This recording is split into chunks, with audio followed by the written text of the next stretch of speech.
जय श्री राधे दोस्तों, केपी की वाणी चैनल में आपका स्वागत है। माता रानी का आशीर्वाद पाने हेतु कमेंट में जय माता दी अवश्य लिखे। वहीं अगर आप महाकाल के भक्त हैं तो कमेंट में हर हर महादेव अवश्य लिखे। यकीन जानिए माता रानी संग महादेव की कृपा आप पर और आपके पूरे परिवार पर अवश्य बरसेंगी और आप सपरिवार स्वस्थ एवं सुखी रहेंगे। साथ ही आपकी सभी मनोकामनाएं यथाशीघ्र अवश्य ही पूर्ण हो जाएंगी। दोस्तों, आज की वीडियो में आपको मिथिला पंचांग के अनुसार से दिसंबर महीने में जिन जातकों की जिन तिथियों की सगाई शादी के मुहूर्त हैं उसकी जानकारी मैं दूंगा। यह जानकारी मिथिला पंचांग के अनुसार से दी जा रही है। तो ये जो तिथियां हैं वो 1 दिसंबर, 2 दिसंबर, 5 दिसंबर, 8 दिसंबर, 9 दिसंबर, 10 दिसंबर, 14 दिसंबर है। आज की जानकारी आपको मैं मिथिला पंचांग के अनुसार से दे रहा हूं। मिथिला यानी कि बिहार उत्तर प्रदेश के क्षेत्रों के जो लोग हैं वो इन तिथियों में विवाह संपन्न कर सकते हैं। उससे पहले मैं आपको कुछ जानकारी दे देता हूं केपी की वाणी के बारे में। तो अक्सर आपने ऐसा देखा होगा कि आयु जो है 30 वर्ष के अधिक हो जाती है, उसके पश्चात भी उनके विवाह के योग नहीं बनते हैं। कई ऐसे जातक है जिनकी आयु 35 वर्ष से अधिक है, कई ऐसे जातक है जो 25 वर्ष से उनकी आयु अधिक है, उसके बावजूद भी उनकी शादी नहीं हो पा रही। तो ऐसा क्यों हो रहा है? ज्योतिष शास्त्र में कुंडली हाथ देखकर और दिन देखकर या फिर चेहरे देखकर जो है यह जानकारी दी जाती है कि आपकी शादी कब तक हो सकती है। हालांकि इसमें सटीक और सत्य जानकारी कुंडली से प्राप्त होती है। कुंडली में यह जानकारी ज्ञात हो जाती है कि आपकी कुंडली में किस प्रकार के ग्रह दोष चल रहे हैं और किन ग्रहों के रहने पर शीघ्र शादी होगी और किन ग्रहों के रहने पर शादी में देर होगी। ग्रहों को 2 भागों में बांटा गया है, 4 शुभ ग्रह और 4 अशुभ ग्रह। शुभ ग्रह के रहने पर शादी में विघ्न बाधा आती है और शुभ ग्रह रहने पर शादी शीघ्र संपन्न हो जाती है। आपने अक्सर आसपास के लड़के अथवा लड़कियों को देखा होगा कि उनकी शादी शीघ्र हो जाती है। तो ऐसा उनके शुभ ग्रह के प्रभाव के चलते होता है। शुभ ग्रह बुध, शुक्र, रवि, चंद्र को कहा गया है, जबकि अशुभ ग्रह मंगल, राहु, केतु और शनि को कहा गया है। वहीं मंगल, राहु, केतु और शनि जो है कई प्रकार के दोष के योग भी लगाते हैं। इसमें काल सर्प दोष, मांगलिक दोष, पितृदोष, ये सभी प्रमुख दोष हैं जिसके चलते शादी में विघ्न बाधा आती है। इसके अलावा अगर गुरु अस्त हो जाए, बुध अस्त हो जाए, ऐसी परिस्थिति में या शुक्र अस्त हो जाए तो इन परिस्थितियों में भी शादी के योग नहीं बनते हैं या बहुत देर से होती है, जब तक उसका उदय न हो जाए या फिर वो प्रभावी न हो जाए। तो यह तो जानकारी मैंने आपको ग्रहों की बताई है। आइए मैं आपको केपी की वाणी की प्राथमिक जानकारी देता हूं। तो केपी की वाणी एक ऐसा चैनल है जिस पर केवल और केवल विवाह संबंध की जानकारी दी जाती है और यह जानकारी पूर्णतः सत्य रहती है, क्योंकि यह कुंडली के ग्रहों की चाल पर निर्भर रहता है और उसके आधार पर ही आपको जानकारी दी जाती है। तो अब आप केपी की वाणी से शादी की कुंडली बनवा सकते हैं अथवा दिखवा सकते हैं। इसमें आपको शादी से संबंधित सभी प्रकार की जानकारी दी जाएगी कि आपकी शादी कब होगी, कहाँ होगी, कैसे होगी, किससे होगी, किस दिशा में होगी, कितनी दूरी पर होगी, किस नाम से होगी, किस राशि से करनी चाहिए, जीवन साथी का रंग, रूप, स्वरूप, स्वभाव और उनका करियर कैसा होगा, आपका करियर कैसा होगा। अगर आप लव मैरिज करना चाहते हैं तो माता पिता की सहमति मिलेगी कि नहीं मिलेगी, ससुराल में घर द्वार कैसा होगा, सास ससुर का स्वभाव कैसा होगा, माता पिता कैसे होंगे, पति कितना पढ़ा लिखा होगा या पत्नी कितनी पढ़ी लिखी होगी, उसकी उम्र कितनी होगी। अगर लव मैरिज करना चाहते हैं तो माता पिता की सहमति मिलेगी कि नहीं मिलेगी, संतान योग, राजयोग, कैरियर, कारोबार, ये सभी जानकारी जो है आपको सेहत संबंध की भी जानकारी आपको दी जाएगी। इसके लिए आप 8521835670 8521835670 पर संपर्क कर सकते हैं। इसके लिए मेहनताना लिया जाता है कुंडली बनाने के लिए।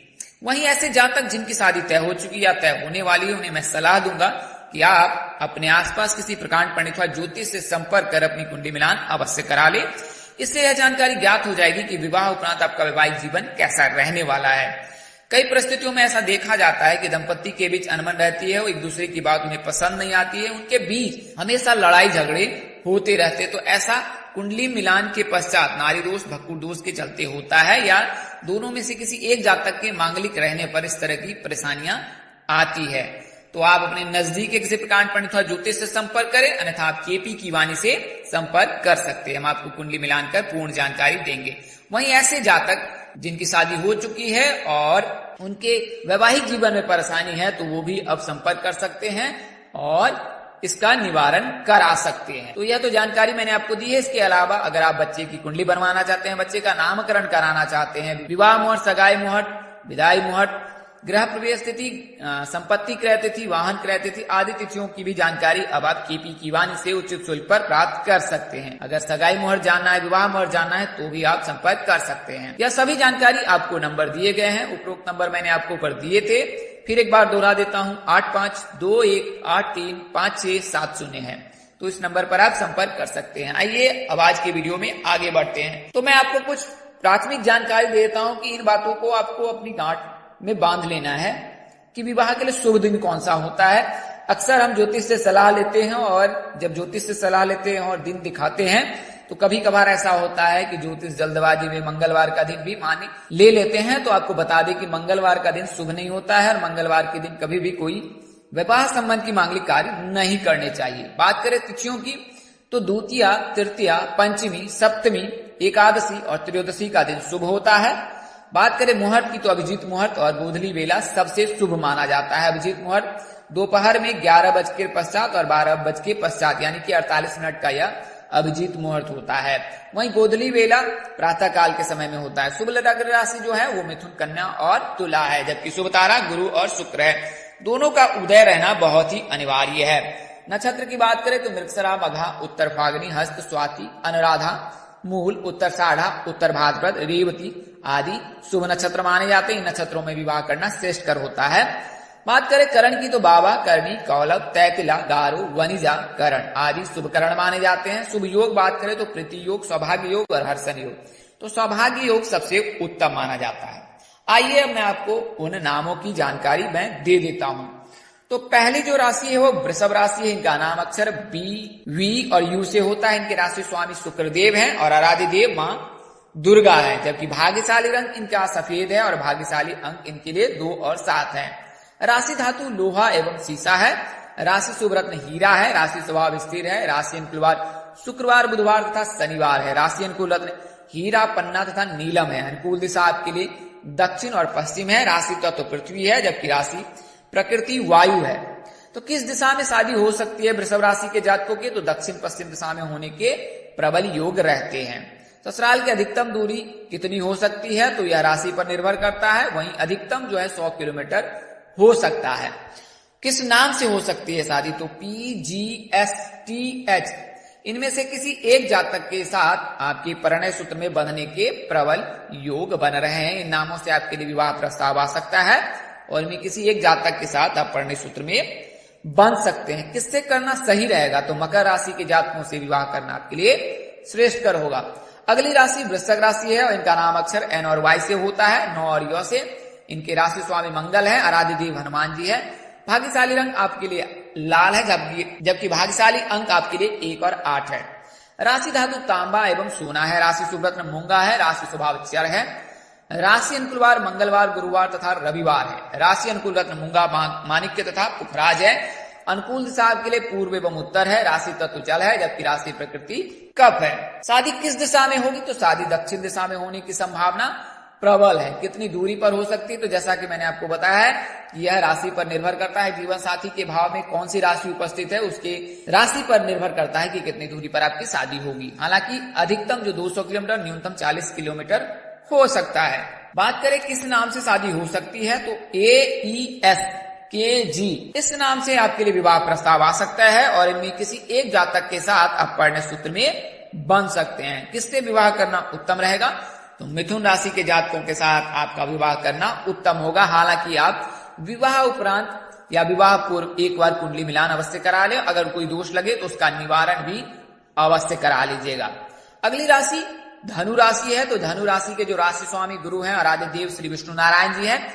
गुरु जो है मार्गी चाल चलेंगे 24 नवंबर के पश्चात, तो इनकी राशि स्वामी गुरु हैं। तो 24 नवंबर के पश्चात धनु राशि और मीन राशि के जातकों के लिए शुभ योग बन ही रहा है। इनका नाम अक्षर भ और फ से होता है, यानी F और BH से होता है। आराध्य देव जो है श्री विष्णु नारायण जी हैं। भाग्यशाली रंग इनका पीला है। भाग्यशाली अंक 9 और 12 है। राशि शुभ रत्न जो है इनके लिए पुखराज है। राशि स्वभाव द्विस्वभाव है। राशि अनुकूलवार गुरुवार तथा रविवार है। राशि अनुकूल रत्न पुखराज का माणिक्य है। अगर आप रत्न धारण करना चाहते हैं तो पुखराज धारण कर सकते हैं। अनुकूल दिशा जो है आपके लिए पूर्व है। राशि तत्व अग्नि है, जबकि राशि प्रकृति पित्त है। शादी किस दिशा में होगी, तो धनु राशि के जातकों के उत्तर पूर्व दिशा में शादी होने के संभावना अधिक रहती है। विवाह प्रस्ताव किस नाम से आ सकता है, तो ALPRST इनमें से किसी एक जातक के साथ आपके पढ़ने सूत्र में बंधने के प्रबल योग बन रहे हैं और इन नामों से ही आपके लिए विवाह प्रस्ताव आ सकता है। बात करें धनु राशि के लिए, मेष राशि के जातक जो है श्रेष्ठकर होते हैं, दोनों के बीच मैत्री का संबंध रहता है और विवाह उपरांत दोनों के बीच सामंजस्य बेहतर बैठता है। तो आप कुंडली मिलान भी अवश्य करा ले, अन्यथा आप मेष राशि के जातकों का चयन कर सकते हैं। अगली और अंतिम राशि जो है वो मीन राशि है। इनके राशि स्वामी भी गुरु हैं और गुरु वर्तमान समय में जो मीन राशि में उपस्थित हैं और 24 नवंबर को मार्गी हो जाएंगे। इसके पश्चात मीन राशि के जातकों के लिए शुभ योग बनेंगे ही। इनका नाम अक्षर डी से शुरू होता है। आराध्य देव जो है श्री विष्णु नारायण जी हैं और राशि स्वामी गुरु हैं। भाग्यशाली रंग इनके लिए भी पीला है। अगर आप रत्न धारण करना चाहते हैं तो मूंगा धारण कर सकते हैं और अनुकूल दिशा आपके लिए पूर्व है, जबकि राशि तत्व अग्नि है। राशि प्रकृति पृथ्वी है। शादी किस दिशा में होगी, तो मीन राशि के जातकों के भी उत्तर पूर्व दिशा में शादी होने के प्रबल योग रहते हैं। अधिकतम दूरी ससुराल की जो है 80 से 100 किलोमीटर, यानी कि 0 से लेकर 100 किलोमीटर के अंदर हो सकती है। किस नाम से विवाह प्रस्ताव आ सकता है, तो SGV नाम से विवाह प्रस्ताव आ सकता है और इनमें से किसी एक जातक के साथ आप पढ़ने सूत्र में बन सकते हैं। किससे करना सही रहेगा, तो कर्क राशि के जातकों से शादी करना उत्तम रहेगा।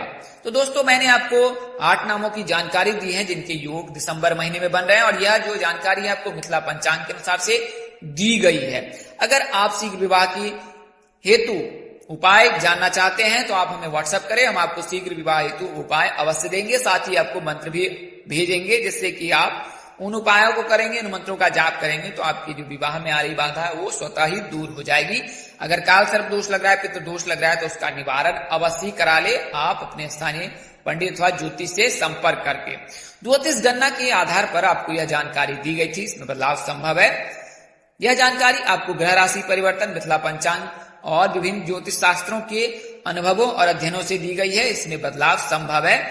इसे मानने अपनाने से पहले आप अपने नजदीक के किसी प्रकांड पंडित व ज्योतिष से अवश्य संपर्क कर ले।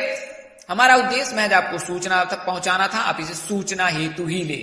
इसके अतिरिक्त अगर आप इनको मानते, अपनाते अथवा उपयोग करते हैं तो अपने नजदीक के किसी प्रकांड पंडित व ज्योतिष से अवश्य संपर्क करें। इस तरह की अन्य वीडियो देखने के लिए हमारे चैनल के डैशबोर्ड अथवा प्लेलिस्ट पर जाएं और अपनी राशि अनुसार वीडियो अवश्य देखिए। तो दोस्तों, आपको यह जानकारी कैसी लगी, लाइक कमेंट शेयर कर हमें अवश्य बताएं। अगर आप मेरे चैनल पर पहली बार विजिट कर रहे हैं, चैनल के कार्यक्रम पसंद आए हैं तो चैनल को सब्सक्राइब करें, साथ ही बेल आइकन को प्रेस करना ना भूलें। माता रानी की कृपा से आपके चेहरे पर हमेशा मुस्कान बनी रहे, आप स्वपरिवार स्वस्थ रहें, सुखी रहें, संपन्न रहें। साथ ही माता रानी की असीम कृपा आप पर हमेशा बनी रहे। परमपिता परमेश्वर आपको सद्बुद्धि, सत्मार्ग और आगे बढ़ने की शक्ति दे। इन्हीं शुभकामनाओं के साथ आपसे विदा लेता हूं कि जल्द एक नए वीडियो और एक नई जानकारी लेकर आपके समक्ष हाजिर रहूंगा। तब तक के लिए इस नाचीज दोस्त को इजाजत दे। नमस्कार, जय श्री राम दोस्तों, जय श्री कृष्णा, जय माता दी, जय